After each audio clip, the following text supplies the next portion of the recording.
his seminar, the topic of his seminar is Freud's technical writings. So there was apparently a publication in French, Les Écrits Techniques de Freud, and this is what they are using, let's say, as a textbook this year in Lacan's seminar. There's no an English compilation that is the equivalent, the exact equivalent of this, but of course individually, all of the essays that were included in that book, in this book of the technical writings of Freud, all the individual articles are translated into English. So they all can be found in the complete works. And there have been other compilations that aim more or less at the same idea. Like Freud has been writing or giving lectures about how you do psychoanalysis. Like what's the role of the analyst, kind of rules you need to follow, guidelines.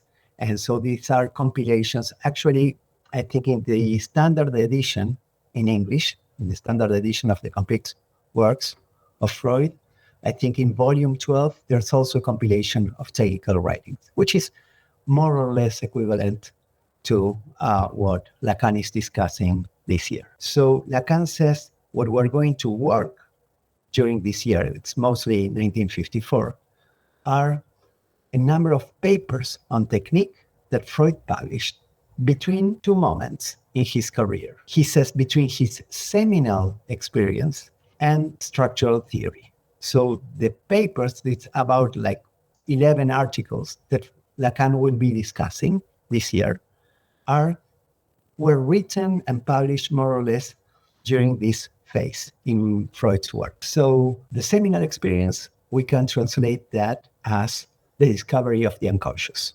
This is the starting point, right? I wrote there 1900s because that's the year he published the interpretation of dreams. Of course, he was already working with the unconscious in his studies over hysteria, which are like at the end of the 19th century, 1895, right? And then that goes up to 1923. What happens in 1923? Freud publishes The Ego and the Id, right? So this is the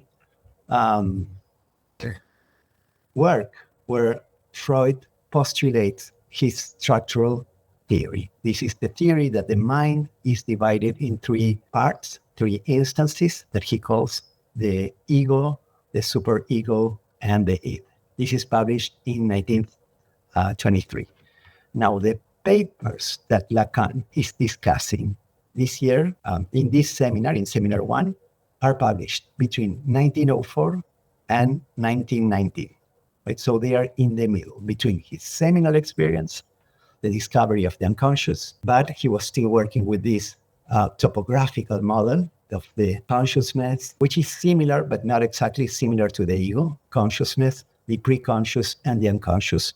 This is the first topographical theory, and the publication of the structural theory with the ego and the id in 1923. So it's in this stage, and this will be important, that the papers were published in this moment of his career, of the development of psychoanalysis. And you can see this is the list of the papers that Lacan takes up to discuss, the papers that were included in this compilation of the technical writings of Freud, right? And they're all articles that talk about free association, but above all about transference and about the rules that the psychoanalyst must follow and how to intervene. Now you can see the date here, 1937.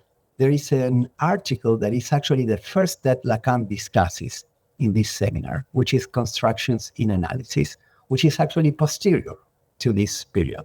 This is published 1937. This is 2 years before Freud's death, which is 1939. So why does Lacan include this article here? Why does he want to discuss this? So let me, first of all, summarize briefly what Freud is postulating. What is this article about, right? So it takes up the classic, basic claim of psychoanalysis. And this is how psychoanalysis originated. working primarily with neurosis.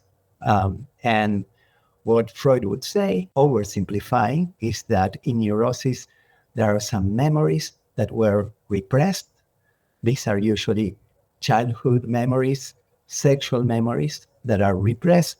And these memories come back in the formations of the unconscious, in dreams, in slips of tongue, and in symptoms, right? So if you want to cure the symptoms, what you need to do is to work with your patient in the context of the psychoanalysis, in the context of transference of this bond, this link between the patient and the analyst, and work with whatever the patient remembers and free associates, and then offer interpretations that allow the patient to recover, to reappropriate these lost memories, these repressed. And he discusses here a criticism that is usually done to psychoanalysts.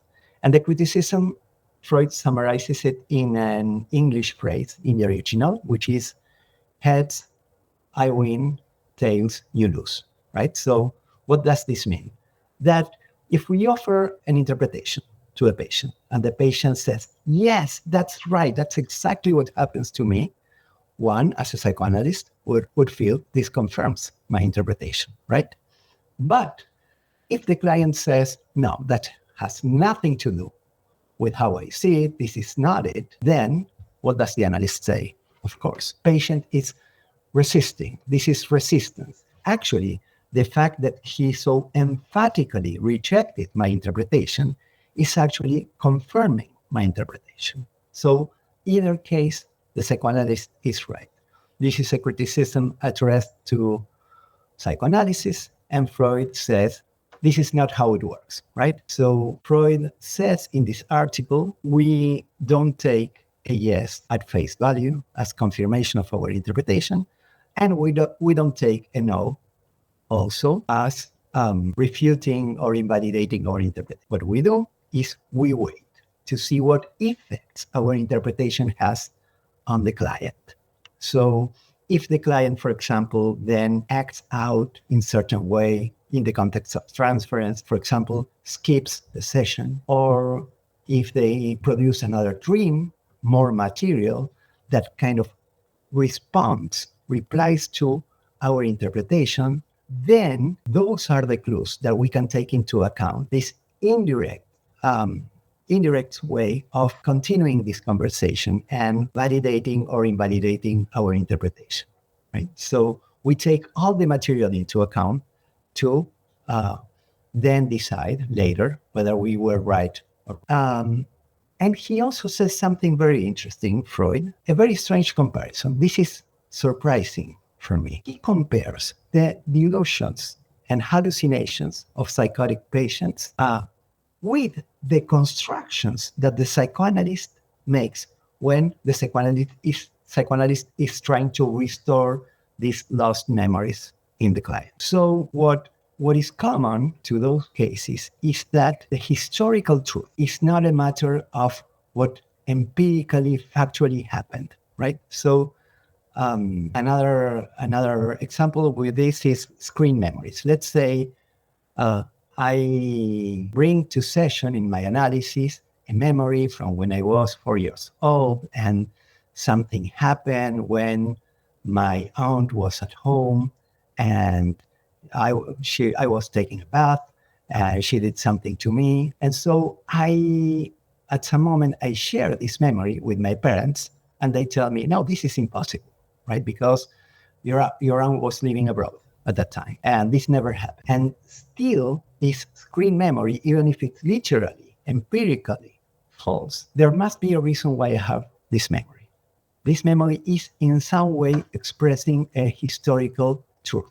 So this might also be how some kind of hallucinatory experience or a delusion can work in a psychotic patient. Let's say, I'm making this up, right? But it's an example. Let's say there's something in my childhood experience about competition with my brother. And then when I become psychotic. I'm oversimplifying. It's a little bit cartoonish, but just for the sake of illustration. When I become psychotic, I have this rival I'm in a competition with, and he's trying to steal my secrets, or I have like some kind of theory that someone's trying to steal all my ideas. So literally, yes, this delusion is false, but it is expressing something about my subjective history. So the interesting thing is that Freud here, when he's talking about the constructions that the psychoanalyst is making, he's not interested about whether this theory about what happened in the patient's childhood, whether this actually happened exactly like this, right? It might have some kind of historic value. It might represent the truth of the subject, even if it didn't happen in this way. So it is the concept of truth that is at stake here. What does it mean for an interpretation to be true, to be historically true? So when Lacan is commenting on this article on constructions in analysis, he says, he quotes Freud in German, Träume sind auch Erinnern, which means that dreams are also a way of remembering. Dreams are memories. Screen memories, as we were saying, are also memories. And so the analyst becomes a reader, someone who can provide, and I'm quoting Lacan here, a qualified and skilled translation of the cryptogram representing what the subject is conscious of at the moment. This is how Lacan sounds. And this is actually not one of the hardest sentences. But we know he speaks like this and he writes like this.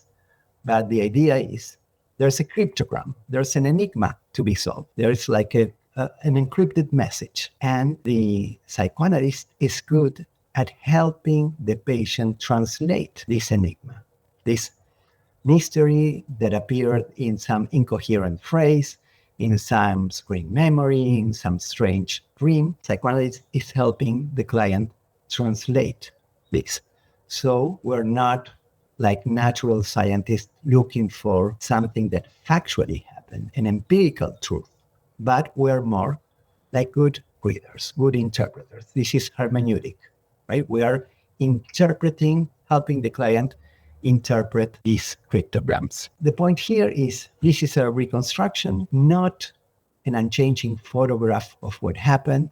And Lacan also emphasizes that the important aspect is not to relive these traumatic experiences. It's not in the affect, not in the catharsis, right? So if you remember, and last Saturday, the emphasis was we are going to be reading Lacan, and this is also similar to be an analyst listening to free association, right? Sometimes he doesn't go in a very logical way, arguing clearly one point after the other.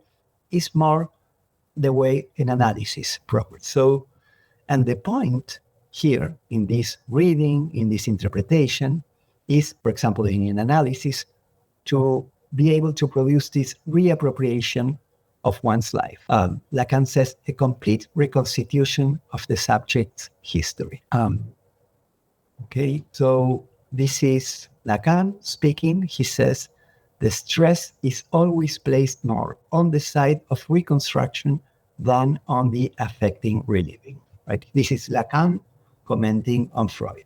Lacan is saying, if we read Freud carefully, he's not emphasizing going back to the original trauma and reliving the original experience. He's emphasizing being able to produce a reconstruction. Read, reinterpret, make sense. Some other theories that are very far from psychoanalysis, like postmodern psychotherapy, which is like narrative interpretation. You know, it's also about reconstructing your history, reappropriating it. Like I is saying here, that the affective aspect is not that important. The important aspect is this kind of more verbal, textual reconstruction of the subject's history. And he says, Lacan, it is less a matter of remembering than of rewriting history. So at the same time, in this seminar, Lacan is also trying to rewrite a different history. And I think this is also one of the reasons why he started with this article, because Lacan is also trying to rewrite the history of psychoanalysis. So I told you last session that the moment he's teaching seminar one is the moment where a split just happened in French psychoanalysis. Many psychoanalysts under Lacan among them have left the Société Psychoanalytique de Paris, where Marie Bonaparte was. This was the traditional psychoanalysis, and they have created a different association called the Société Française de Psychanalyse, and this is based on political discussions, and above all, discussions about how you train new analysts. They were denouncing some kind of hierarchical, authoritarian system in the previous traditional Société Psychoanalytique de Paris. And this is why they're. So this is part of the context. Then there is also an international context. And in the international scene, we can distinguish British psychoanalysis, where Anna Freud was important, but the most important figure was Melanie Klein. There were also other important figures like Donald Winnicott. But British psychoanalysis, above all, is focused on object relations. And then you have the American ego psychology, which also has connections with the traditional psychoanalysis from Wien. So this is American ego psychology. The main figure there is Anna Freud, Freud's daughter. And Lacan is trying to create a third school that rewrites psychoanalysis history, but also is able to rethink Freud's work and to propose a different kind of psychoanalysis. And this French school, what is proposing, basically, Lacan's way of summarizing is return to Freud. Again, reread Freud, reinterpret Freud. Freud is not saying what you think he's saying, guys. You're wrong in the way you're reading Freud. I will propose, I'm paraphrasing, like, I will propose to you a better way of interpreting. I also want to say that Lacan refers several times to Anna Freud and to her book, The Ego and the Mechanisms of Defense, right? So this is the book where Anna Freud proposes that the ego defends itself both from external threats and from internal threats, like, for example, one's own drives, right? So you have a very strong sexual drive, and you have different ways of defending against this through repression, regression, reaction formation, all these different mechanisms that she proposes, and she locates them in the ego. So there's a huge focus on the ego in American ego psychology. And Lacan disagrees with this. That's an understatement, right? To say that he disagrees. So these are pretty much quotes from Seminar 1. Lacan says that in ego psychology, the analyst ego offers the measure of the real so that the patient can readapt to the real. I think this sentence is great because it summarizes everything that is important in ego psychology, at least for Lacan. What this phrase is summarizing is, first of all, that something's wrong in the patient's ego. So the way the patient's defenses are operating is not right. So what psychoanalysis is proposing, this version of psychoanalysis, is that you help the patient to correct these wrong defenses. And how does the patient correct them? By means of an alliance with the healthy part of the analyst ego. So through identification. So the analyst here is the model. The analyst is an ideal for the patient to imitate. And the goal is that the patient will be more adapted to reality. For example, to say it in today's terms, more emotionally mature, more regulated, right? And how does the patient achieve this? By identifying with this healthy model. This sounds quite narcissist. He says something very similar. See, this Very strong wording from Lacan. How did the practice that Freud initiated get transformed into a manipulation of the analyst relation, right? So he's saying, yes, the analyst becomes a narcissist and a manipulator, right? So I think that dance lessons would be good for you. Or I think that you're getting a little bit too angry. You should regulate your anger, right? And so this is cartoonish. Of course, this is not exactly what they would say, but the model is something like this. You achieve this by identification with the other. So Lacan is reading the history of analysis as an analyst. And so he is producing this interpretation. We have allowed ourselves to bring our ego into play in the analysis. These are also quotes from Lacan. The ideas that Freud introduced in the period immediately after that of the papers on technique, so after he postulates the structural model with the ego, the id, and the superego. So this idea, namely those of the three agencies, were dealt with in such a way as to result in this transformation. So Lacan is saying, Freud proposed these three instances, and the focus, the emphasis became very disproportionately on the ego, not on the superego, not on the id, on the ego. Of the three, the ego took on the greatest importance. Since then, all subsequent development of analytic technique has revolved around the conception of the ego, and that is where we must locate the source of all the difficulties arising out of the theoretical elaboration on this development in practice. So Lacan is saying, because they focus on the ego and they develop this adaptational version of psychoanalysis, this is creating not only theoretical problems, but also practical problems about how you do psychoanalysis. And think about this in terms of training analysts, right? You choose your analyst, which is in a way also your teacher, and you are depending on this analyst to tell you when you're ready to become an analyst yourself. So what you try to do? To imitate him, to be as good as he is. So the analyst becomes an ideal. It isn't enough to have it, so I'm quoting Lacan, it isn't enough to have a definite conception of the ego for our ego to come into play like a bull in the china shop of our relation to the patient. But a certain way of conceiving of the function of the ego in analysis does have some relation to a certain practice of analysis that we might well call inauspicious.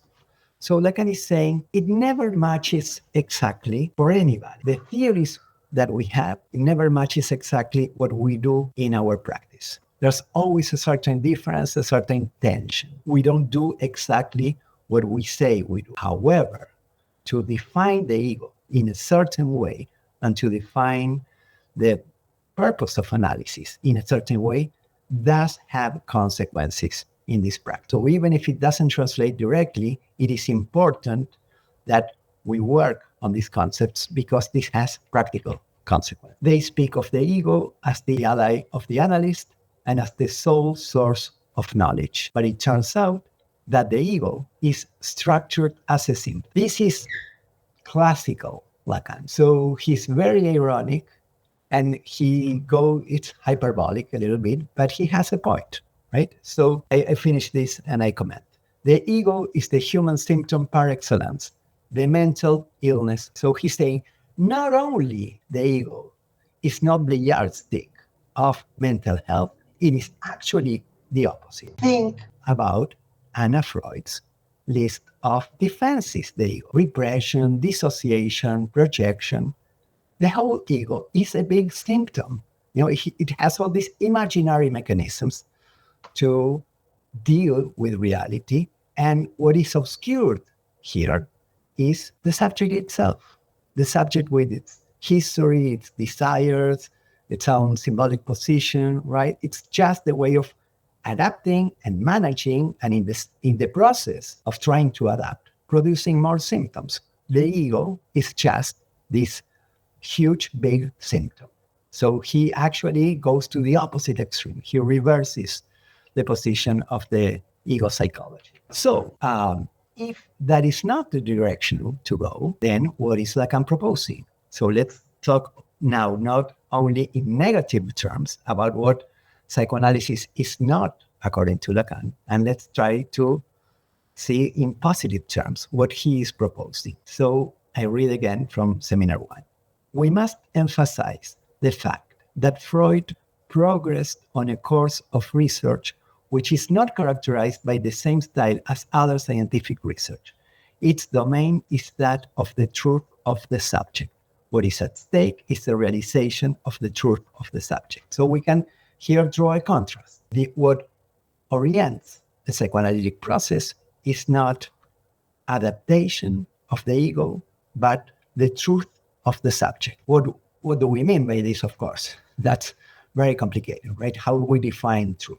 But for now, let's try to just stay with this, with Lacan's wording. What we're trying to achieve in a psychoanalysis is the truth of the subject. Freud was taken up in the quest for a truth which engaged him totally, including there his own self. This is also what we were discussing last Saturday. You remember when we say, my example was if I have a client who's talking about jealousy, this will resonate with me in some way. I cannot help comparing me even with the client. So the imaginary identification is at play, right? The problem is not to have the imaginary identification. This is the problem of countertransference. The problem is what is important there is that I don't stop it. So this, in a way, is questioning me. It's questioning my own jealousy. It's questioning my own subjectivity. I work with that subjectivity. I work with my own unconscious. If I see that there's something in this client that's creating me, I don't know, disgust or anger, well, I will take this to my own analysis and work on it. But my subjectivity can be an obstacle, but it's also the only tool I have. I work from my own subjectivity, not from some kind of neutral, objective point of view, where I can determine what is healthy and what is not healthy, or what is a good adaptative behavior and what is not. I work with my own subjectivity. This is the way I listen. So Freud is engaged with his whole subjectivity when he's working with his patients. This engagement gave an absolutely unique character to his relations with his patients, and for good and for bad. So we are back in this topic we were discussing last week, countertransference. And he was saying, Lacan was saying, I agree with this idea, current contemporary idea to him, that there was a two-body psychology. So there are two subjects interacting in a psychoanalysis. But Lacan says, but there is a third term. So the third term for him will be the symbolic order. And that is creating some legality in this interaction. I don't want to jump into that for now. And the countertransference is nothing other than the function of the analyst's ego, what I have called the sum total of the analyst's prejudices. Right? So again, the analyst, far from being a model for the client, can be the main source of resistance. If instead of being able to open up and listen to a patient and be able to explore different meanings and free associations, if I'm centered on my own prejudices, then my ego is the obstacle for the process. So my way of summarizing this is the last line: beware of the analyst ego. The analyst, when he says to the client, I know what you need. I know what is good for you. Freud followed the paths that he opened up in the course of this experience, attaining, in the end, something that one could call a promised land. One cannot say, however, that he entered into it. So talking about narcissism, this is very interesting because Lacan is saying Freud was in the right track, different from ego psychology. Freud, he was in the right track, but he didn't quite got it. He didn't completely get it. Why? Because Freud was still speaking in some kind of metaphorical language, talking about neurons or the nervous system, depending on the time of his production. Or I was referring to the early the early writings by Freud, then these energetic metaphors about having some kind of sexual energy. Lacan, in a way, is suggesting that he's the one who can get to the promised land. He's the one who can. Of course, you know what I'm talking about. This is a reference to the Old Testament, right? To Moses, who walked with the Israelis or the Jews, I don't know, for years in the desert. But he didn't. Moses himself was the leader, but he wasn't able to enter the promised land. And so Lacan is saying, yes, Freud was Moses, but I'm the one who can enter the promised land. So what is Lacan saying that he has that Freud didn't have? And Lacan is saying that what he has and was not available for Freud is the knowledge of structural linguistics, that the materiality with which you need to work is not neurons, it's not energy, it's not any of the metaphors that Freud used, not even the ego, but structural linguistics. This is the element that can reorder the field of psychoanalysis. The notion of a material support of speech, singled out as such, was not yet available to Freud. Today, he would have taken the succession of phonemes which make up a part of the subject discourse as the basis for his metaphor. So this is Lacan's, above all, his reinterpretation of Ferdinand de Saussure and the theory of the signifier. Very quickly, two clinical examples. Both are from yesterday, from literally from yesterday, Friday. I was working to bring some kind of clinical ending to every Saturday's discussion. So the first one was a client, an English woman who comes from a very low class, but he was married to someone from a very, very wealthy family, an aristocratic family. And then they divorced, and she has the right to a huge amount of money that she had never dreamed that she could have access to this. And this has been very difficult for her, the feeling that she doesn't deserve this, that she's stealing this in some way. But she has been working on this and to how to plan her financial future and for her children.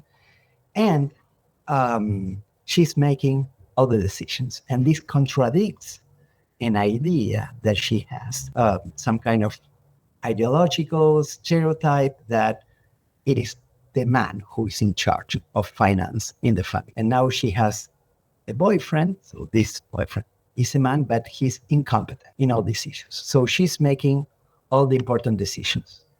And so she always talks about her boyfriend in almost every session. And this was, I think, like the first session, she was not talking about her boyfriend. And at the end of the session, she's discussing a specific decision she needs to make with the money. Now, what she wanted to say is that she had preferred to involve her mom. But instead of saying mom, she said man. So they're phonetically close, but there is a substitution. So what she didn't want to say and return, she was excluding from the session her boyfriend, and the boyfriend returned in this flip of tongue. So this is the idea, to open up, to ask her to associate with this flip of tongue, and to assume that the unconscious is speaking here, that there is some truth that we need to work. This is something that she didn't want to say from the point of view of her ego, but that appeared. It appeared because this was a truth that it was latent in this session. And we had a few minutes left in the session at that point, but the first association was with how she would like her boyfriend to be capable of helping her making these decisions. But also, it was about her identity, about whether she's not a woman anymore, if she's the one, would you say, wearing the trousers, wearing the pants, I don't know, what's the expression. She's in charge of these decisions that she associates with being a man. So involve my man can mean her boyfriend, but it can also be herself becoming a man. So this is an example where one is not focused on adaptation, but on listening to the unconscious. And then the other thing that happened yesterday was a patient who is in his late 30s, German. He has a girlfriend. She's also in her late 30s. She wants to be a mom. She wants to start a family. He is not sure and feels guilty about this. He dreams that she gets pregnant and has a miscarriage. And because of the miscarriage in the dream, she needs to be operated. And he's there in the operation, and he sees how the surgeon opens her in half and empties her totally, takes all her organs out of the body. So again, this is a dream that we could spend some time discussing, but how do I listen to this, right? I try not to get into my own ideas and my own prejudices about whether he should be a father or not be a father, or whether he's at the right age to be a father or not, right? This dream is about guilt. It's about guilt. So he's detaching himself from the guilt. So it's not that I didn't give her a child. She had a miscarriage. And the surgeon was in charge. And by the way, his father, who also was a surgeon, died recently. So the surgeon was in charge of taking her organs out. And the word there, I think, was empty. Right? So what this dream is talking about is about his guilt, that if he doesn't give her a child, she will be completely empty. So this is to listen to the signifier, at least how I understand it, and work with the subjective truth of the subject rather than with adaptation of the ego. Lacan thinks that he's one who can reread, reinterpret, and clarify. So he's like an analyst telling Freud, I know what you really wanted to say. Because in Freud, actually, you can find factual, like textual basis for also endorsing the ego analyst.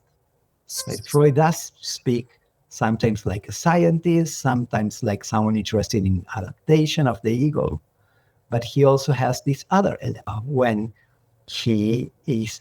So Lacan says, if we go back to the cases, if we go back to the interpretation of dreams, if we read Freud carefully, we can focus because this is what is revolutionary and new. This is the breakthrough of psychoanalysis for him. And we operate, I think, between these two poles, where sometimes we cannot help but to project ourselves as some kind of model for the client, right? Or as someone who can give good advice and good suggestions. And sometimes we're able to abandon this more like narcissistic aspect of our work and tolerate the unconscious whatever. And I think even as you say, if you take someone who is doing CBT, at some moment they will be struck by a turn of phrase or some metaphor, and they will get curious about this. So they're also engaged with this kind of textual interpretation. On the other extreme, so this is, again, a little bit cartoonish, that you have the psychoanalysts who have the same client for 20 years, coming twice a week, and same symptoms there. I don't care because they're doing psychoanalysis. So I think it's good that we are at least aware of these extremes. So we are intentional about what kind of work we're doing. The discussion there at the end is very, very interesting because there are criticisms that the people who are attending the seminar they're criticizing Freud, and Lacan, they're kind of defense. So one of the criticisms is, he was not very good at physiology and he failed in cocaine, in his research on cocaine.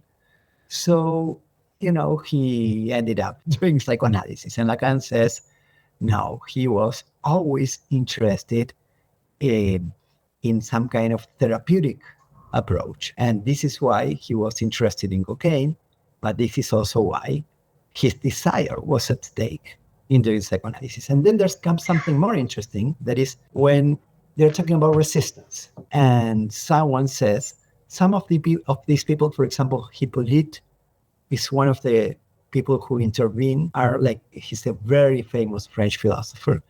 Then there's someone who's making, and you also is intervening, also very famous. Then there's someone who is, I should research this. it only says Z, the letter. I don't know if they don't know who he is. I will look that up. But this person makes a very interesting comment saying, well, maybe Freud was a little bit like an authoritarian figure because you know how he was so strict about they had to follow him, and he was expelling the heretics like Adler and Jung, and maybe that's why Freud was so interested in overcoming the resistance of the clients. And so this shows that Freud was some kind of authoritarian figure. And Lacan says, you got it all wrong. It's actually the other way around, right? So the authoritarians are the people who do ego psychology. And also he mentions Charcot. Charcot is the doctor that was teaching at La Salpêtrière, a hospital in France where Freud went to study, I think in the 1880s.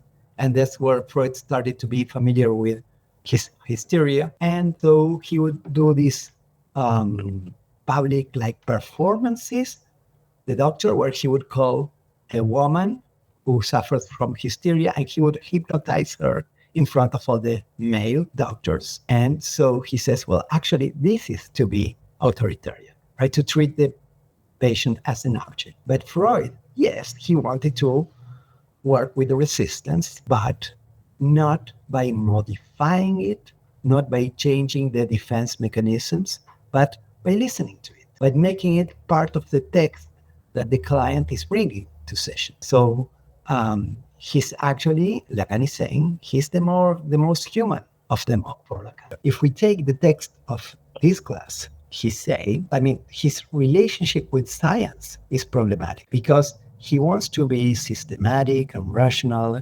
He's not some kind of like romantic irrational. Right? He wants to have concepts that make sense, that are applied consistently, but at the same time, the emphasis is so much in the uniqueness of each case, each session, that any kind of generalization. So this is a very hard aspect. Actually, in these lectures that we had for today, at one point he says, well, we need some generalization because there is more than one. And so in order to talk to each other, to understand each other as analysts, as psychotherapists, we need some kind of common, but I think it will never meet the standards of science. What we were talking about last Saturday, where he says, well, this is more like being a good cook that knows how to cut at the joints of the text, right? Than being a natural scientist observing objective facts. And we have these ideals that were imposed on us and we never question, or today in social media. So this would be the ego. And Lacan is saying, let's not take the ego as our yardstick of mental health. The ego is more on the side of the symptom. It's a formation that is defensive, that is imaginary, that is place for the resistance in this process. And the subject is the one that enunciates. So again, in this example of the woman who said that my man should be involved, there is an enunciation and there is a subject for that enunciation. And what I question is, what is the subject saying here? Because, but I didn't mean to say that. Yes, but you said it. So let's assume that you said it for a reason. And let's play with this idea. You know, what we do, she corrects herself very quickly. And she says, this is not what I wanted to say. And she's a little bit, I can see in her face, she's a little bit irritated that I'm stopping her with her history, what she wants to tell me. And that's the ego. This is what I want to say, that's the ego. And what you actually said, that's the subject. Right? I know this is not what you intended to say. And that actually makes it more interesting. Let's get curious. Let's find out.